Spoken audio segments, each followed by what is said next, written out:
Hi guys, मेरा नाम है राकेश सैनी। दोस्तों, आज की वीडियो में लेकर आया हूँ ह्यूमन डिसीज़। एग्ज़ाम की दृष्टि से ये क्वेश्चन काफ़ी इम्पोर्टेंस रहते हैं और ये 10 क्वेश्चन होंगे हमारे।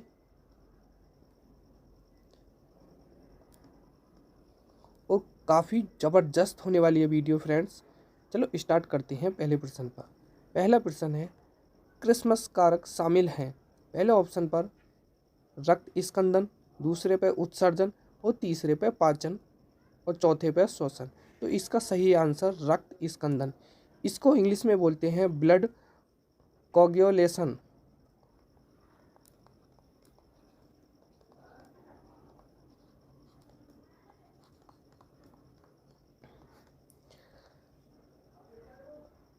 अब बढ़ते हैं दूसरे प्रश्न पर।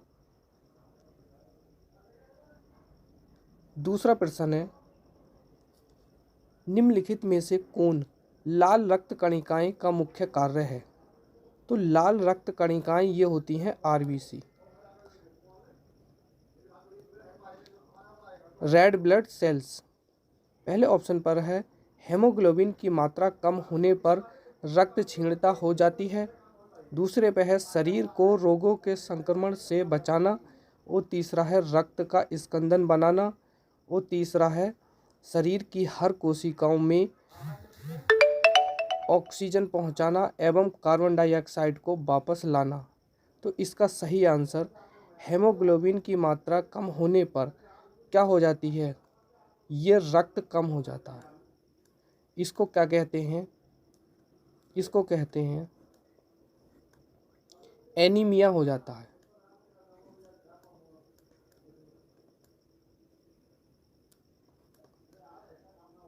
दूसरे पे दे रखा है, शरीर को रोगों के संक्रमण से बचाता है। तो इसका गलत, क्योंकि रोग जो है, रोग और आते हैं इससे। रक्त का थक्का बनना इससे कोई संबंधित नहीं है आरबीसी से। इसका बनना क्या है, ये डब्ल्यूबीसी से संबंधित होती है, वाइट ब्लड सेल्स से।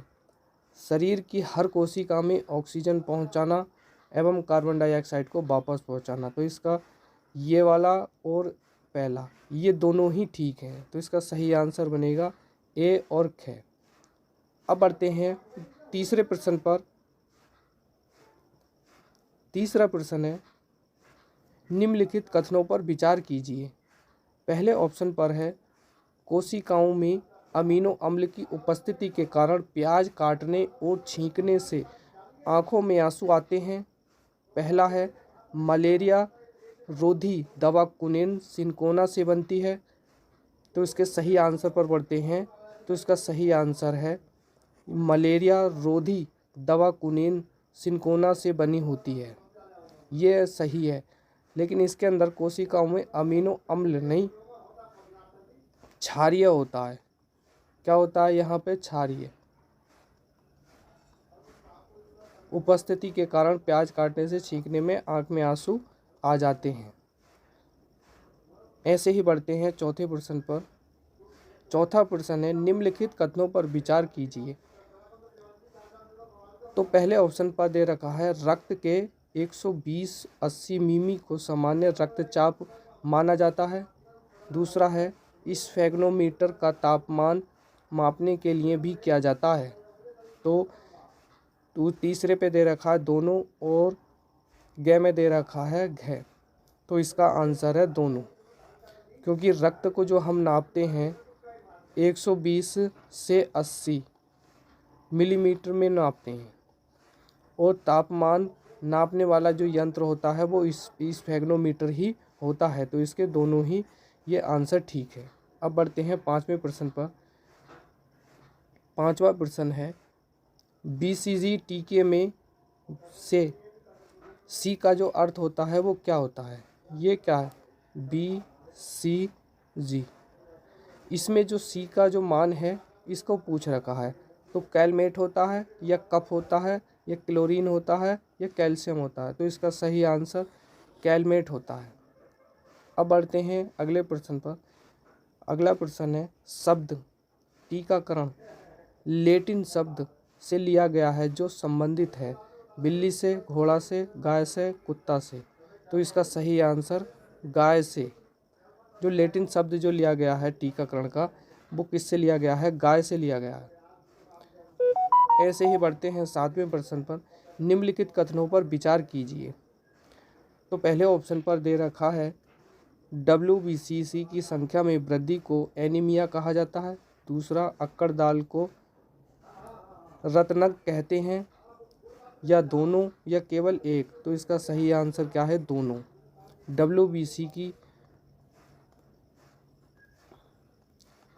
WBC की यदि मात्रा कम हो जाए तो इसे क्या कहा जाता है? एनीमिया कहा जाता है, एनीमिया। और इससे क्या होता है? इससे मान लो अगर ये संख्या कम हो जाती है तो हमारा शरीर में जो रोग प्रतिरोधक जो क्षमता है वो क्या हो जाएगी? कम हो जाएगी। क्या हो जाएगी? कम। ऐसे ही जो अक्कल दाढ़ होती है इसको कहा जाता है रदनक कहा जाता है। ये दोस्तों 30 वर्ष से ऊपर वाले की जो आयु होती है उनमें निकलती है अक्कल दाढ़। और एक शिशु होते हैं, शिशु नवजात जो 0 से लेकर 6 वर्ष के होते हैं, तो उस समय इनके दांतों की संख्या नहीं होती। लेकिन वयस्क मनुष्य में जो दांतों की जो संख्या होती है वो 28 होती है। फिर उसके बाद ये 28 के बाद क्या, जब 40 साल की उम्र हो जाती है, 40 से 50 की उस समय उम्र होती है, तो फिर क्या निकल के आती है? एक अक्कल दाढ़ निकल कर आती है। और क्या कहा जाता है? उसको रत्नक कहा जाता है।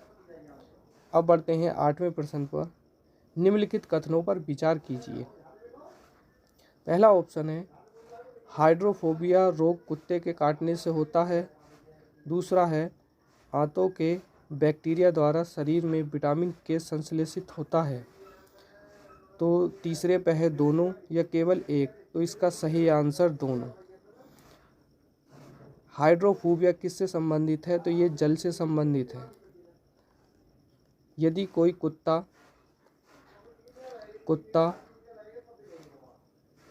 पागल हो जाता है, यदि पागल कुत्ता मनुष्य को काट लेता है तो कौन सा रोग हो जाता है? हाइड्रोफोबिया हो जाता है। अगर वैसे ही कुत्ता अगर काट ले तो कौन सा रोग हो जाता है? तो हो जाता है बेरी रोग। बेरी रोग हो जाता है। ऐसे ही आंतों के बैक्टीरिया द्वारा शरीर में विटामिन के संश्लेषित होता है। तो हाँ, ये होता है। तो इसका सही आंसर दोनों। अब बढ़ते हैं 9वें प्रश्न पर। 9वां प्रश्न है निम्नलिखित कथनों पर विचार कीजिए। तो पहला ऑप्शन है पौधों का हार्मोन्स ऑक्सिन कोशिका विभाजन को प्रेरित करता है।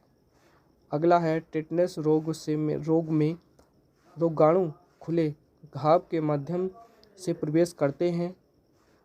और तीसरे पे बढ़ते हैं दोनों, या चौथे पे बढ़ते हैं केवल दो?